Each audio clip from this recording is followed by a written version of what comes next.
Hello guys, and welcome to the new video. Today, I'm here again with a new story. First, let's hear the story and at the end, I will add my opinion. Here we go.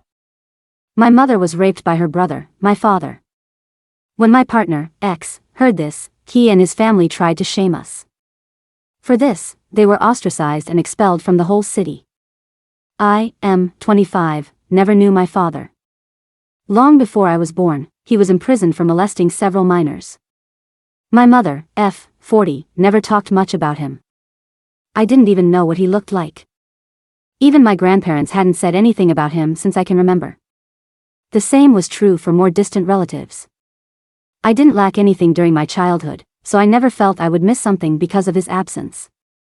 So I wasted no thoughts on him. At least not until I got together with my partner James, 30.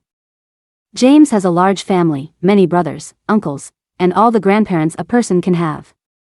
It was a small family party where we introduced our two families to each other when his father asked me about my father. I didn't want to tell the old man my father was a criminal. That's why I said he's never been in the picture, and my mother raised me alone. I could see from his look that he understood that I didn't want to talk about it and didn't ask any more questions. When I went to my mother afterward, I realized she was somehow sad. I asked what was going on, and she waved me off. "We will talk about that later," she said. After James' family left, I helped my mother clean up. She seemed to be preoccupied the whole time.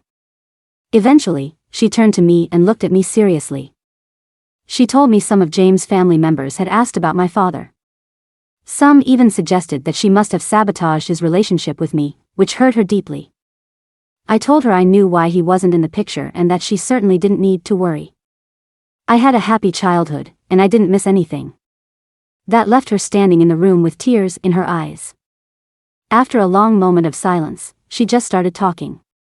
My father wasn't in prison for molesting some minor, he was in for raping her. She and two of her friends, to be precise. She didn't go into much detail except that he was supposed to supervise her and her friends on an outing, and he used that to lock her up in the hunting lodge grandfather had. He had it torn down after the incident. He couldn't stand the place where his son had done something like that to his daughter. When she finished speaking, she broke down. I did not know what to say. We sat on the kitchen floor, crying and holding each other. Eventually, I saw James standing in the kitchen doorway, looking at me in disgust. He asked my mother straight out why she hadn't aborted me. How she could bring herself to give birth to a rape baby and one that had been fathered by her brother. I was so perplexed by his reaction that I couldn't react at first. I never thought James could say something like that. But my mother won't have any of it.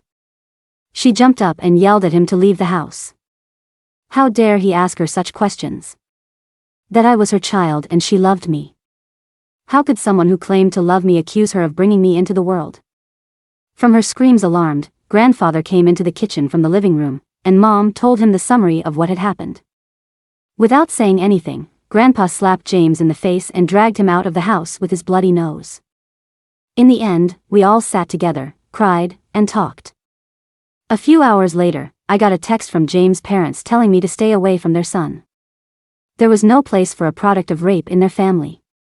Then they had a few selected words from my mother, which I won't repeat here.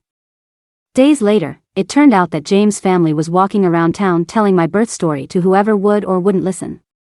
We live in a small town of maybe 2,000 people. What they didn't expect, however, was that everyone knew about it. It was a huge scandal back then, and no one blamed my mother for what had happened to her. James' parents had only moved to the city a few years after the incident and had, therefore, never heard of it as nobody spoke about it. It was an unwritten law. All hands on deck and no word to strangers. The city secret, so to speak. Many had helped her with me when she was young. I had always thought that my mother was just really liked, which was true. But now I understand why I had so many uncles and aunts who took care of me when I was young. James' family got a brutal backlash. His father lost his job at a small handicraft shop. His mother was fired from the small school, which she regularly cleaned. Not only did James get beaten up by the children of the people who grew up with my mother, but he got to hear what a bad person he was from anyone he even breathed in the presence of. It wasn't 3 weeks before I heard two ladies in church talking about James' family planning to leave town. Someone else then said that he wished them luck with that, because the word had already spread to the neighboring towns and they would have bad luck finding a new house. The whole thing had taken on a momentum of its own that I had never experienced before. I feel sorry for James and his family. I can understand that they were shocked by this. I was too. The very next day, I was looking for a therapist to talk about it. My mother was always adamant that it was essential to take care of your mental health.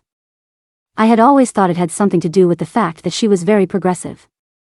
I understood, however, that this was just a lesson she had learned from my birth. The whole thing is now 3 years ago, and I can say that I have recovered from the shock. James and his family have moved to another state, and I have a new boyfriend, Hanson. 32. He and his family welcomed me and my family with open arms, and we are getting married in a few weeks.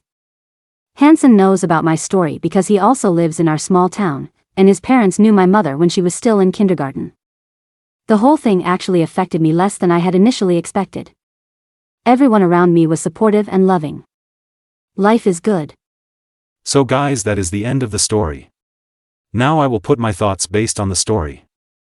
This story shared on the internet is a deeply personal and emotional account of a person's experience with their absent father and the revelation of their father's criminal past.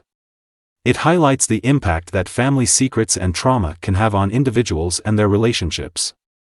The story portrays the complex emotions and reactions of the narrator and their mother when confronted with questions about the father's absence. It also explores the aftermath of the revelation, including the negative reactions from the partner's family and the support received from the narrator's community in the city. It is important to approach this story with empathy and understanding, as it deals with sensitive topics such as rape and family dynamics. The narrator's journey towards healing and finding love and acceptance in a new relationship is a testament to their resilience and the support they received from their community. Please share your thoughts in the comments section and subscribe to the channel for more. Goodbye.